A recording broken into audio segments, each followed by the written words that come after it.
And welcome back to the show. I'm very excited about this guest today. I'm going to introduce in just a second, but we are in the middle of January, and it is cold outside. But we're going to warm you up with some great conversation today, some lively conversation. So stick with us. I'm your host, Mark Harrison. Our show is Mortgage Talk and More, and we're going to bring more to you. My guest today, I met about 25 years ago, so we've been friends a long time, and I've watched him grow from a young pup to not only an outstanding, extraordinary realtor, but an extraordinary man. He's taught me a lot. He's not officially a mentor of mine, but he inspires me constantly. And I thought he would be a great guest to have today. His name is Chad Goldwasser. He's the owner broker of Pure Gold Realty. Been in this market for years, and I want to have him 28. on here. 28. I said 25, but I knew it was a little bit longer. I just wasn't sure. 28 years. So baby. Tell us about you, Chad. Welcome to the show. Hi, Mark. Tell you about me. What do you want to know? Well, let's talk about primarily how you got in the business and how you sustained such a wonderful career in this real estate business with ups and downs. Yeah. How you not only sustained, but has accelerated and gone to very high levels of production and client satisfaction. Yeah, thanks. So got into the business when I was 23. I'd bought my first home when I was 22. And was that here? Yeah, in Austin, Texas. I paid $82,000 for it. That home is now worth about $1 million. Mm-hmm. It was still own it? I do not. Bummer. Yeah, real bummer. I think one of my wives got that in the divorce. That's for a different day. Yeah, we'll talk about how to survive that. Anyway, I was a bartender. I had no college degree. I was going to UT trying to finish a business degree. And I was looking for a way out of the restaurant business. I decided I was going to start investing in real estate at the age of 23. I told my wife at the time, I'm going to get my license so that I know more about it. And I went and sat in the rooms of the real estate schools and looked around at all the people there. It was 1997 and the market was booming. And I thought, you know what, if these people can sell real estate, there's a good chance I could too. Yeah. And I got my real estate license. I found a mentor very quickly named James Willoughby. Shout out to James. Shout out James. And he gave me a book, 30 Days to Success as a Buyer's Agent. In that book, it had between 10 to 30 tasks I had to complete every day for 30 days. Wow. And he said, every agent I've given this book to has not completed it, and none of them works for me anymore. And I said, gauntlet thrown. And I'm your man. Yeah, I started doing everything in those in that book. And it started out with mindset exercises and visualization and changing my thought process and my mindset of who I was and who I could become. And he happened to be the #1 agent in Austin at the time. And my first full year with him, I sold almost 70 homes. I was 24. I made almost $200,000 that year, and that changed my viewpoint of who I was. And I dedicated my life to this industry, and I never wanted to be good or great. I wanted to be legendary, the best there ever was.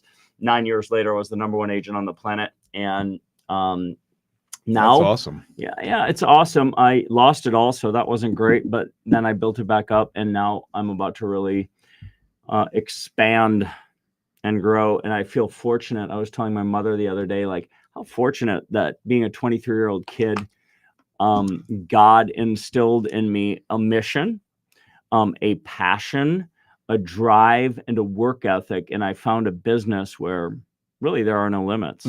So I'm super thankful for that. Well, a lot of successful people, you just mentioned this, have failed and come back. And that's really the testament of a true leader, somebody who can maybe not lose at all, but definitely go down and then rise back up to even higher heights. And that's what I've seen you do, maybe more than once, actually. So I really admire that. So but let's talk about more logistics, not logistics, but the local market scene right now, January of 2024. Where are we in your perspective as far as inventory, opportunities, what sellers should be looking for, et cetera, et cetera?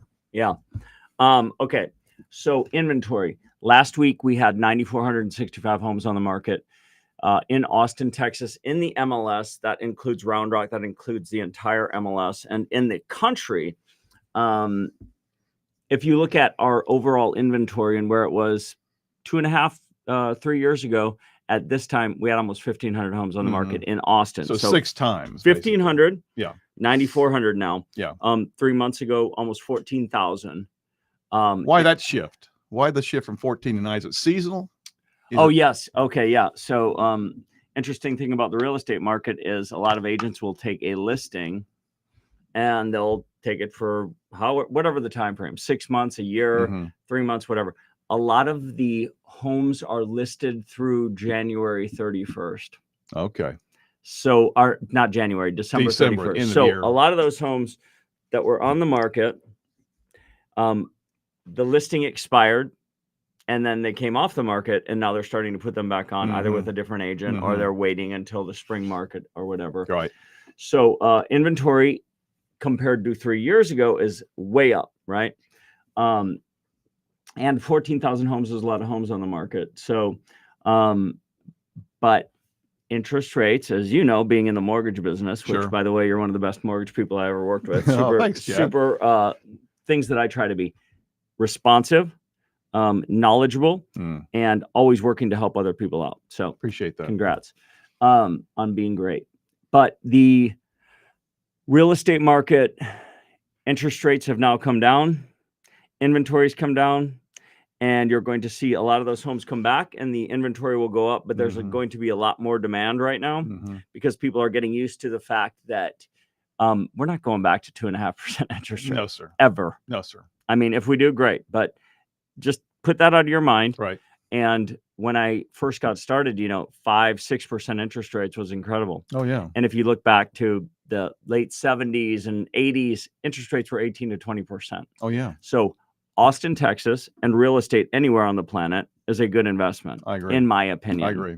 So I couldn't agree more. And I've said that many times on the show. As a matter of fact, I got in the mortgage business in 85 when rates were 13.5%. And then I've bought properties since about 1990. I've never been hurt in real estate in Austin, Texas. Yeah. Because it may be seasonally a little slump, but it'll always go back up. Yeah. Simply because of the demand for people who want to live here and jobs and all that good stuff. So having said that, I know you work with both buyers and sellers. Yeah. But let's talk about listing property right now. Somebody says, hey, the holidays are over and I'm thinking about maybe moving up or moving somewhere. Yeah. They want to sell their property. Give us some highlights of what they need to know from you.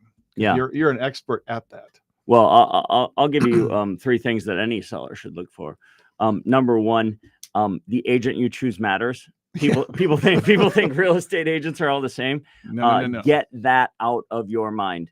The agent you choose is imperative. And the consumer out there thinks, oh, I'm going to list with blank company because they'll give me a 2% discount.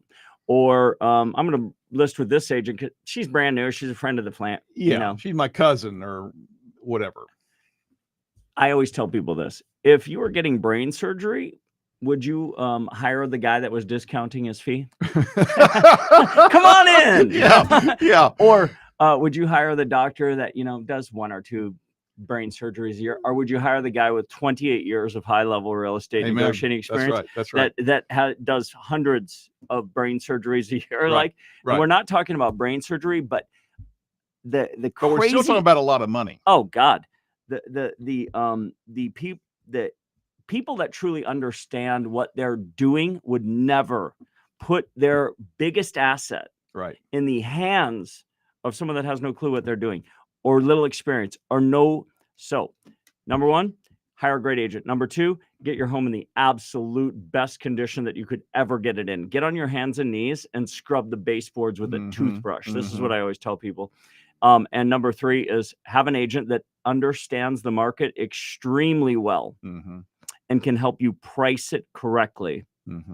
So hire a great agent, clean that sucker up and get it staged and make it beautiful. And number 3, price it correctly. And what I mean by that is if the market is telling you 1.5, a lot of people will say, oh, let's just try 1.6 and see what happens. Don't do that. Try 1.475 and then allow your agent to drive traffic. Yeah. And then utilize their skills to push the price up. Yeah.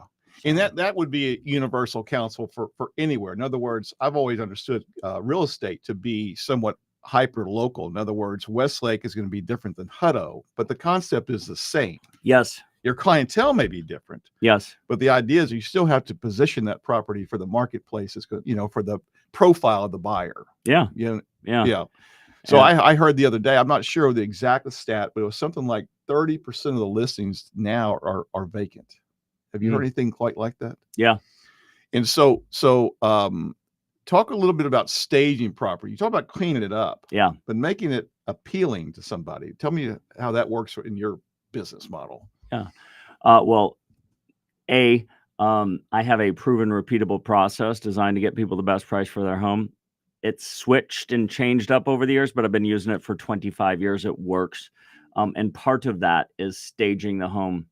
So homes on average that are staged will sell at approximately 5% more than a home that is not staged. And they will sell in about a third of the time. Okay. So here's the thing. People lack vision, right? Mm-hmm. It's why builders sell more of the model home than any other in a neighborhood, because people lack vision. So they can't see what something would look like. They can't see how their furniture would fit. So we want to give them the experience of what it's going to be like when they put their furniture in that home and live in that home. Yeah. So my job, help the client understand you may spend $4,000 to $10,000 to get your home ready, but it's worth it. And then being able to show them and walk them through why. So they had time. Let's say they had 6 months or maybe even a year. They're going to, let's say, sell in 2024, but they have some time. Yeah. And they need, property was built, let's say 20 years ago, and really need some updates. What is the key to maximizing their value? Is it kitchens and bathrooms? Is it, it could be a whole lot of things. Yeah. I mean, it depends on the house. It depends on where it's at. It depends on the pricing. I'll just go back to call me before you do anything, before you start switching out kitchen faucets or lighting fixtures or any of that. Call someone that knows and have them come in, unless you're in the business, because you might go in and put in some gorgeous emerald green carpet that you think, and it's not going to increase the value. Right. They decrease it. Yeah. And look for areas where you can improve. I always tell my clients, let's look for the areas where we can improve the property without spending money. Yeah. Like, what can you do yourself to increase the value of this property? And there are curb appeal key. Maybe some landscaping. Yeah. I always tell sellers, we're fighting for buyers on 3 fronts. Number one, on the internet. Got to look good there, because that's where everyone goes to look at your property. Right. So great pictures, great film, great, number 2 front is when they get to the front of your home. So number 1 is on the internet. Number 2 is from the curb, right? So when they drive up, are they like, holy crud, these people love this. Oh my God. The, color, the beds are all full of black, nice mulch, right? The exterior power wash, clean. One little thing, power washing the driveway, the sidewalks, things like that. I mean, key. And then the 3rd front we're fighting for them is when your son still in the power washing business? He is. Okay. Aiden Goldwasser, Pure Gold Power Washing, baby. Aiden, if you're out there, we love you. Come on, baby. Entrepreneur. And the 3rd front is when they walk in that door. So you want to make sure when they walk in that door, the lights are on. The home is I think of involving all 5 senses of a person, their sight, their sound, their smell, everything. Yeah. Like, we want them to fall in love. You ever fall in love with something? Your wife, right? My wife. Yeah. Or like a motorcycle or a mountain bike. Like, I remember one time. Grateful Dead. Or the Grateful Dead. Yeah, I spent a lot of money on them. But you want people to fall in love, because then they get emotionally involved, and then the price doesn't matter. So internet, 3 fronts, internet, curb appeal, and then first 5 seconds they walk in the door. Yeah. Well, the homes I've bought, at least several homes I've bought, you're just exactly right. I've walked in and I told my wife one of the homes we bought in Lost Creek years ago, I said, I think this is our house, right when we walked in. Yeah. I felt it. Yeah. And that happens to a lot of people. You can kind of feel it. This is my space, Totally. And we still own that property. But But let's talk a little more about lifestyle. Like we talked about before the show, and I've always, if you will, admired your passion for live music and entertainment and understanding the Austin music scene for sure. Yeah. And you're living downtown now. Yeah. You know, and like I said, I'm living out at Lakeway, which you called boring. I didn't say boring. Okay, I said boring. Okay. But I said you were boring. Yeah, not that's right. Lakeway. You said I was boring, which is probably true too. What? How do you interview people about? We're on the radio. Okay. How do you interview people about, kind of where to live? Because you lived in Circle C for a long time, which is, raising your kids. Yeah. And I guess you're kind of an empty nest. Your kids are grown or out of the house, so things change. People's lifestyle changes. So how do you, I don't know, interview people around that? So how do I interview to make sure especially people new to Austin who may not know downtown versus, certainly Lakeway. Okay, so your question is, how would I interview or ask someone where they want to live in town and figure out how to guide them and help them? That's right. Yeah. That's my question. So I have a very thorough, this is what I do, a very thorough buyer interview that I go through with people before I ever meet with them over the phone to start to understand, what's important to you about a home?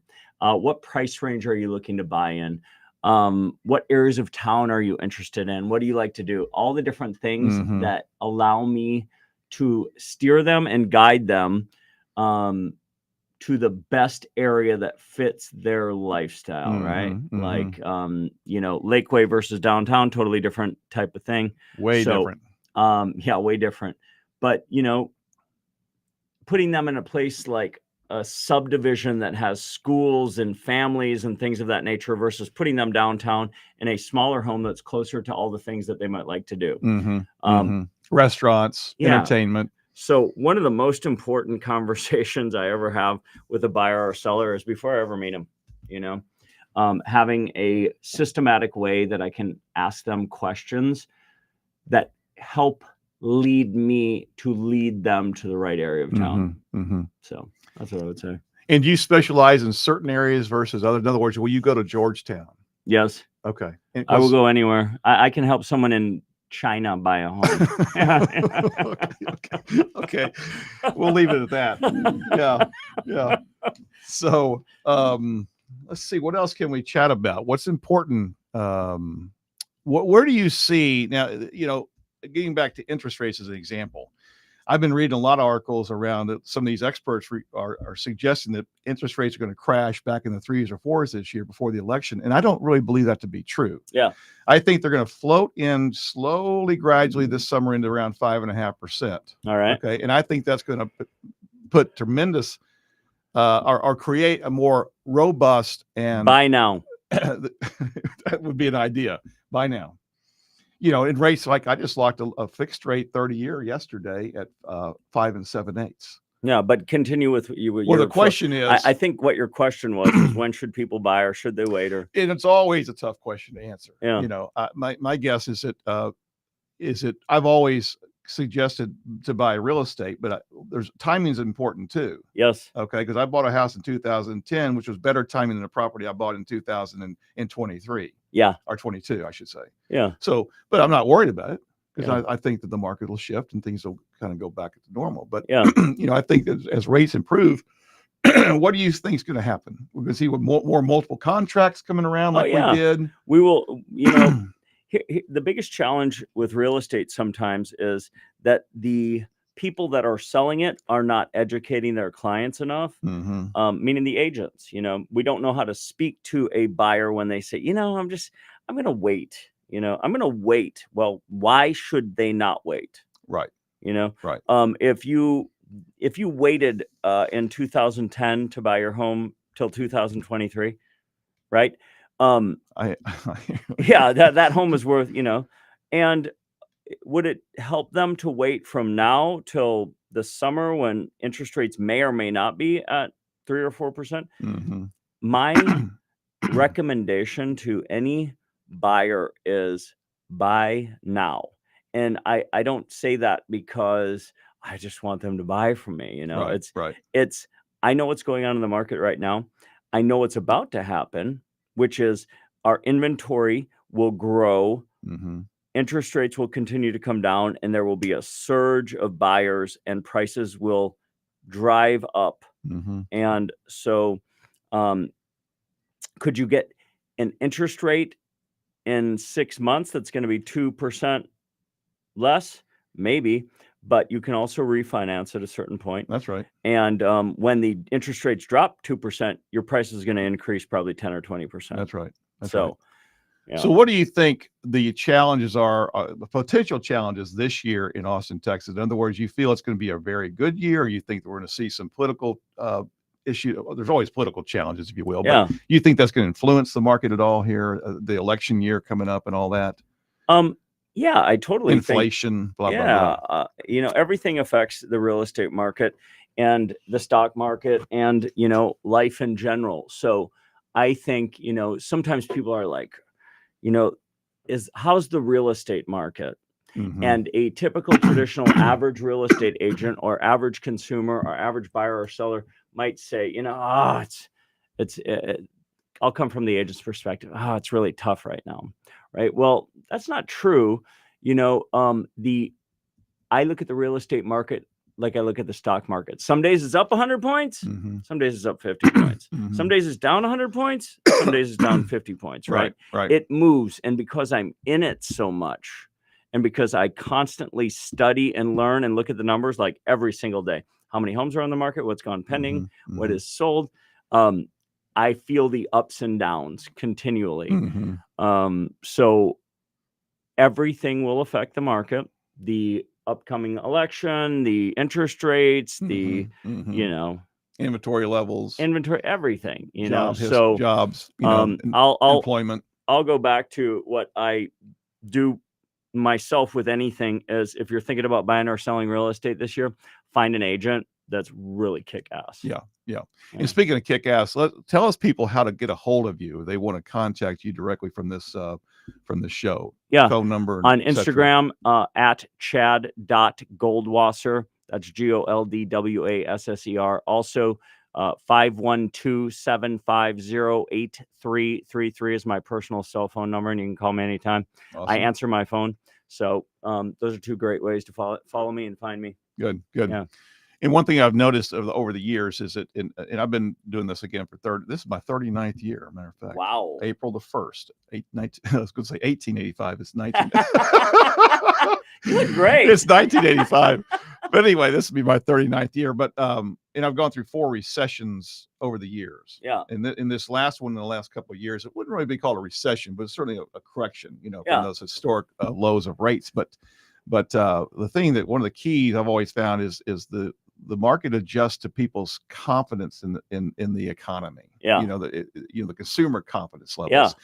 And especially around their 401k, their 401k is pretty healthy. Yeah. Then they're more likely to do something because they feel good. Yeah. And right now with the market up, I think people are anxious to get out there and start buying. We're starting to see a lot more influx of either relocation buyers. Oh yeah. Or first-time buyers. Yeah. A lot of first-time buyers. I had an open house. I'm still 100% in the market. I had an open house this week, and I had probably 12 or 13 groups through, which 3 months ago, and it was cold, Yeah. baby, it's cold outside. Baby, it's cold outside. And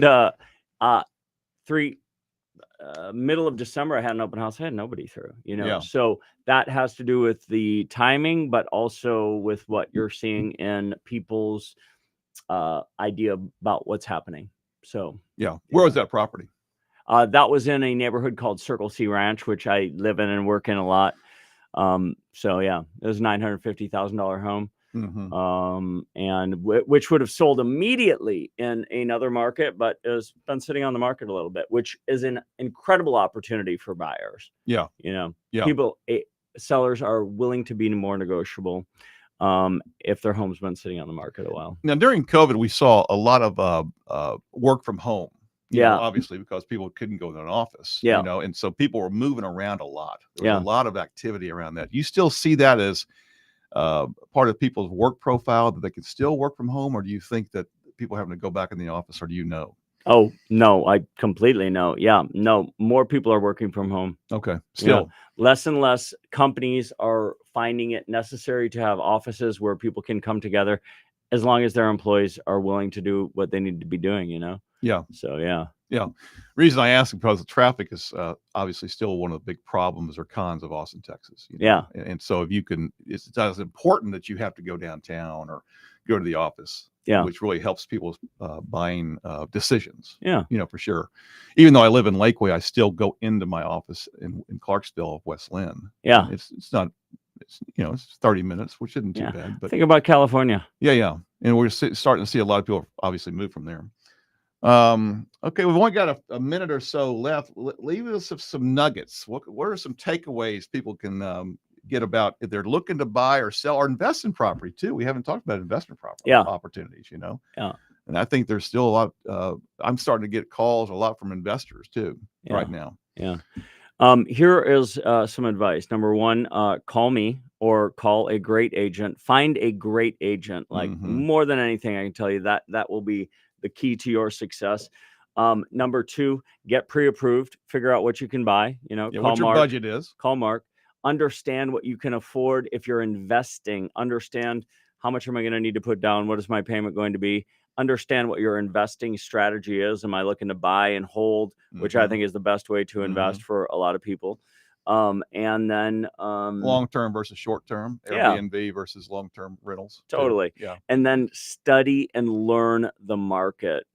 My clients that come to me, they know that I am constantly looking at the market, so they can trust what I share with them. So study and learn the market. All right. Well, I knew it'd go fast today with all this conversation with Chad Goldwasser, and I really appreciate you being on the show today. I think people could take away some nuggets about their decisions, because for the most part, buying a real estate is the most important asset they're going to have, or the largest asset. So again, hire a good one and hire Chad Goldwasser. Thanks, buddy. Thank you.